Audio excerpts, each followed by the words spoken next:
নমস্কার, মায়ের হেসেলে সবাইকে স্বাগত। আজকে বানিয়ে নেব শীতকালীন সমস্ত সবজি দিয়ে এই পদটি। তো একদম চটজলদি বানিয়ে নেওয়া যায় আর খেতে খুবই সুস্বাদু হয়।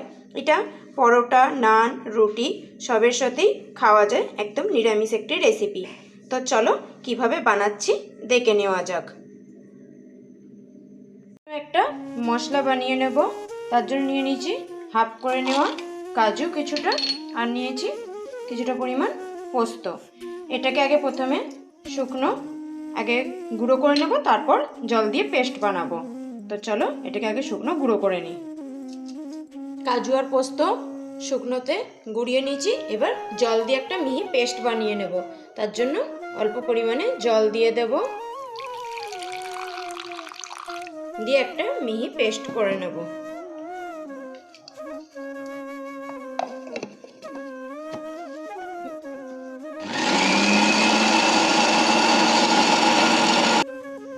আজকে রান্নাটা বানানোর জন্য মেন যে সবজিগুলো নিয়েছি, এখানে নিয়েছি ফুলকপি ছোট ছোট করে টুকরো করে নিয়েছি, আর নিয়েছি বিনস ছোট ছোট করে আমি টুকরো করেছি, আর নিয়েছি আলু কিউব করে কেটে নিয়েছি, গাজর আর ক্যাপসিকামও নিয়েছি এরকম ছোট করে কেটে নিয়েছি, আর নিয়েছি কিছুটা মটরশুঁটি আর পনির এরকম ত্রিভুজের মতো শেপ করে টুকরো করে নিয়েছি। তো এই সবজিগুলোকে আগে একটু ভাপিয়ে নেব জলে। তো চলো জল গরম করতে দিয়ে দিয়েছি, সবজিগুলো ভাপিয়ে নিই। এখানে জল গরম হয়ে গেছে, নুন দিয়ে দেবো অল্প পরিমাণ জলেতে। এরপর দেব সবজিগুলো, টুকরো করে রাখা কপি,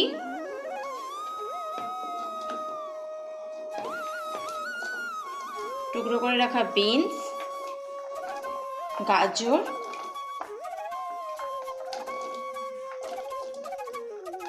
আর আলু। ক্যাপসিকামগুলো কিন্তু দেব না, ক্যাপসিকামগুলো পরে দেব। জাস্ট 4-5 মিনিটের মতো জলে একটু ভাপিয়ে নেব, আর দিয়ে দেব মটরশুঁটিগুলো। একটু ভালো করে ভাপিয়ে নেব, তারপর এটা জল থেকে তুলে নেব। খুব বেশি সেদ্ধ করার দরকার নেই, 4 থেকে 5 মিনিট গরম জলে ভাপিয়ে নিলেই হবে।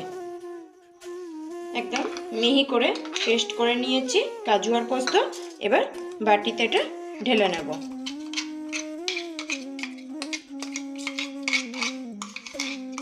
এরপর আরও একটা মশলার পেস্ট বানিয়ে নেব।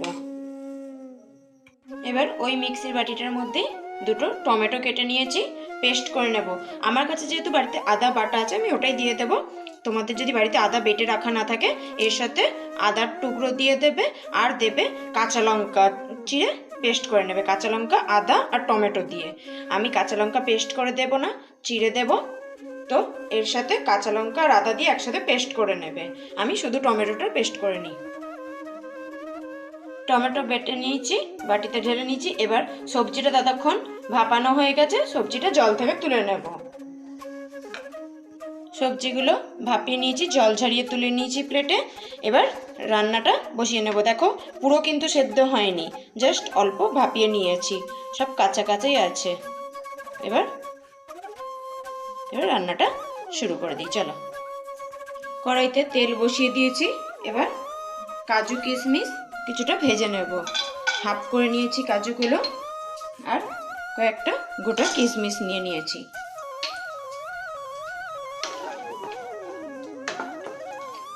সাথে পনিরটাও ভেজে নেব। কাজু কিশমিশের পনির অল্প করে তেলেতে ভেজে নেব, নিয়ে তুলে রাখবো। উপর থেকে একটু নুন ছড়িয়ে দেব।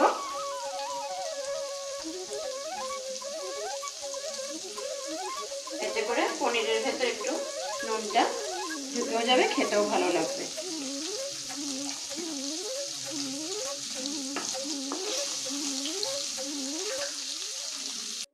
পনির, কাজু, কিশমিশ সব হালকা করে ভেজে নিয়েছি, এবার তুলে নেব।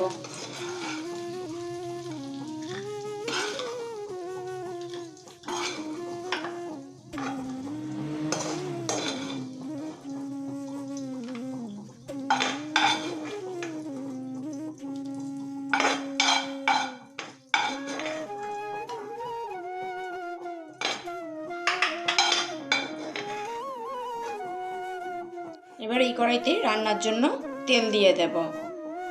এখানে কিন্তু নবরত্ন করার জন্য সবজিগুলো ভাজার কোনো প্রয়োজন নেই, একবারে মশলা কষিয়ে তার উপর সবজি দিয়ে দেব।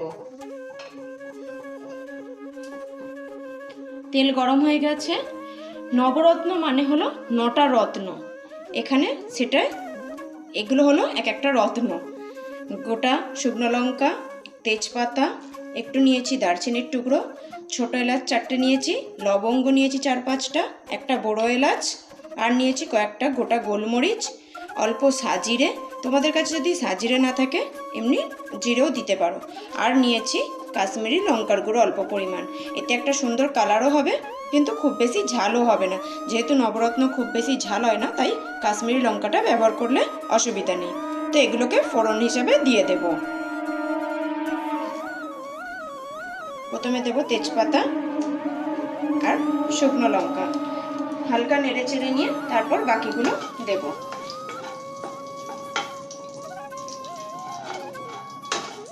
জাস্ট একটু কালারটা চেঞ্জ হয়ে গেলেই বাকিগুলো দিয়ে দেব।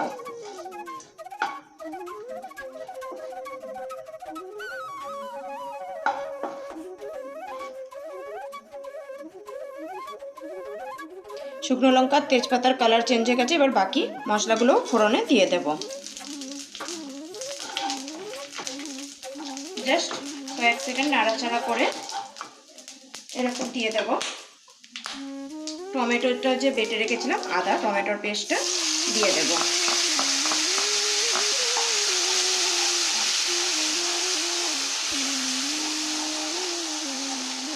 আর দিয়ে দেব দুটো কাঁচা লঙ্কা চিড়ে।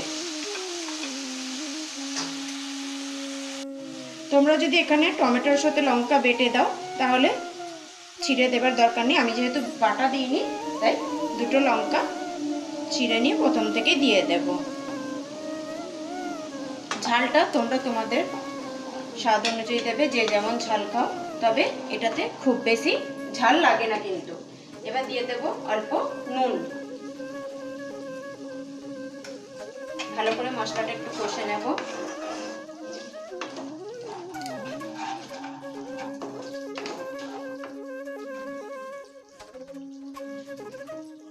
মশলাটা যখন কড়া থেকে এরকম সুন্দরভাবে ছেড়ে যাবে আর তেলটা সাইডে ভেসে উঠবে, তার মানে বুঝবে টমেটোটা ভালো করে কষানো হয়ে গেছে। এবার এর মধ্যে দিয়ে দেব চিনি, একটু মিষ্টি মিষ্টি হয়, নবরত্ন আমরা সবাই জানি, একটু তাও পরিমাণ বুঝে চিনিটা দিতে হবে, সবজির পরিমাণ বুঝে। আর দিয়ে দেব কাজু আর পোস্ত বেটে রাখা, দিয়ে আবার একটু ভালো করে কষাবো।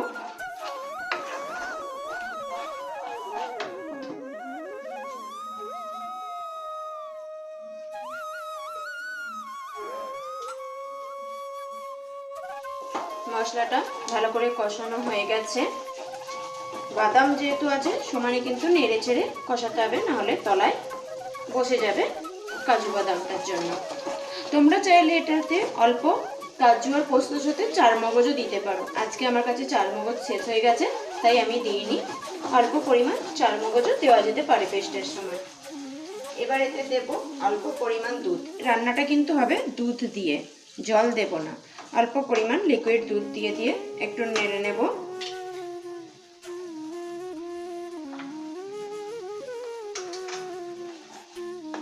এরপর দিয়ে দেব সবজিগুলো, সেদ্ধ করে রেখেছিলাম যে সবজিগুলো, সেগুলোকে এর মধ্যে দিয়ে দেব। ফুলকপি, বিনস, গাজর, আলু, মটরশুঁটি সব দিয়ে দেব এর সাথে, দিয়ে ভালো করে মিশিয়ে নেব।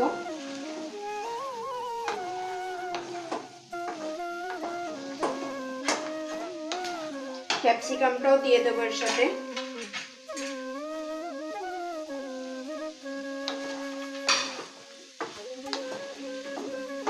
ভালো করে মশলাটা সবজিগুলোর সাথে নেড়ে চেড়ে মিশিয়ে নেব।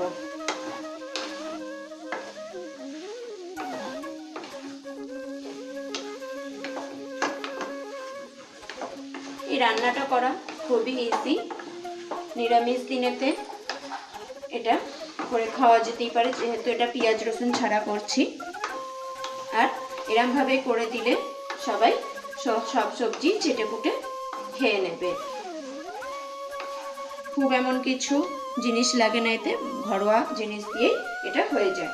ভালো করে কষানো হয়ে গেছে, এরপর এর মধ্যে দিয়ে দেব দুধটা।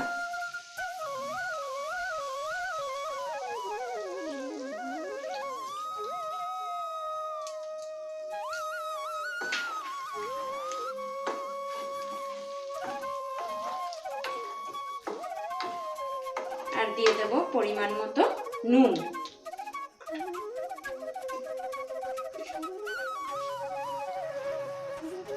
যেহেতু সবজিটা ভাপানোর সময় অল্প নুন দেওয়া ছিল বা পনিরটাতেও অল্প নুন দেওয়া আছে, সেই বুঝে নুনটা দিতে হবে। নুনটা দিয়ে ভালো করে নেড়ে চেড়ে মিশিয়ে দেব।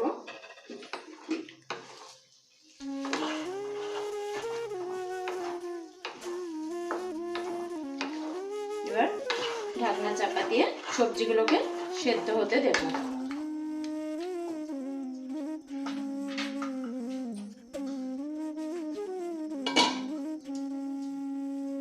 ঢাকনাটা খুলে একবার নাড়িয়ে দেবো ভালো করে, যাতে তলায় না লেগে যায়। সবজিগুলো যেহেতু সেদ্ধ হবে, তাই গ্যাসটা কিন্তু সিমেতেই রাখতে হবে, না হলে তলায় বসে যাবে। এখনো সবজি সেদ্ধ হবে, ঢাকনা চাপা দিয়ে আরো কিছুক্ষণ সেদ্ধ করে নেব। সবজিগুলো সেদ্ধ হয়ে গেছে ভালোভাবে। এবার এর মধ্যে দিয়ে দেবো ভেজে রাখা পনির আর কাজু কিশমিশগুলো দিয়ে একটু ভালো করে মিশিয়ে দেব। তারপর ঢাকনা চাপা দিয়ে আরো 2 মিনিটের মতো রান্না করে নেব, যাতে পনিরের ভেতর মশলাগুলো ভালোভাবে ঢুকে যায়।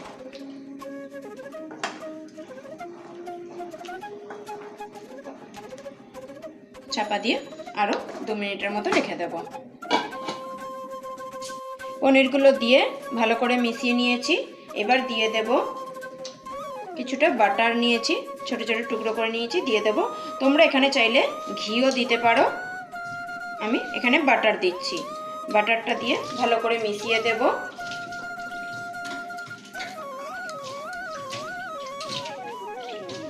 এবার গ্যাসের ফ্লেমটা বন্ধ করে দিয়ে উপর থেকে দিয়ে দেব ড্রাই রোস্ট করে রাখা কসুরি মেথি, আর দেব কিছুটা ফ্রেশ ক্রিম। আমি কিন্তু এই ফ্রেশ ক্রিমটা ঘরে দুধের সর তুলে করেছি, তোমরা চাইলে কেনা ফ্রেশ ক্রিমও দিতে পারো। আর বাড়িতে যদি কেনা ফ্রেশ ক্রিম না থাকে, তাহলে দুধের সর তুলে ভালো করে ফেটিয়ে নিয়ে সেটাও দিতে পারো। ভালো করে নেড়ে চেড়ে মিশিয়ে দেব, দিয়ে যাতে মেথির গন্ধটা থাকে তার জন্য 1 মিনিট চাপা দিয়ে রেখে গরম গরম পরিবেশন করে নেব। এটা রুটি, পরোটা, নান সবের সাথেই খেতে ভালো লাগে। আমাদের এখানে রেডি হয়ে গেছে শীতকালীন সবজি দিয়ে ভেজ নবরত্ন কোরমা। তো কেমন লাগলো সবাই বাড়িতে একবার করে কমেন্ট করে জানিও। ভালো লাগলে লাইক শেয়ার অবশ্যই করো। আর কত চটজলদি হয়ে যায় বানানো, তোমরা দেখতেই পেলে। ঘরে থাকা সমস্ত উপকরণ দিয়ে বানিয়েছি।